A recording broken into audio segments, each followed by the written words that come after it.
কেউ যদি আমারে বলে যে তোরে আমি 1 কোটি টাকা দেবো, 20 কিলোমিটার টানা দৌড়াতে হবে, আমার যদি হাত পা ভাঙাও যায় তাও আমি দৌড়াবো, কারণ আমি জানি যে আমি 20 কিলোমিটার গেলে আমি 1 কোটি টাকা পাবো। আর কেউ যদি আমারে বলে যে তোরে 20 কিলোমিটার দৌড়বি, তোরে আমি পিৎজা খাইতে দেবো, তো পিৎজার গোষ্ঠীর ষষ্ঠী, তোর পিৎজার জন্য আমি 20 কিলোমিটার দৌড়বো না।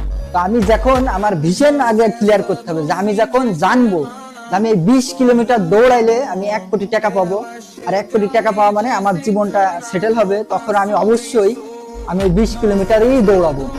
এতে যদি আমার হাত পা ভাঙাও যায়, আমি বাসে আর মরি, আমি কিন্তু এটাই করবো। তা আপনার অবশ্যই ভিশন, আগে ভিশনটা ক্লিয়ার করতে হবে যে আপনি আসলে কোন প্রসেসে আপনি হাঁটতে চান। তো অবশ্যই আপনার ভিশন যদি ক্লিয়ার থাকে, আপনি অবশ্যই আপনি সফল হবেন।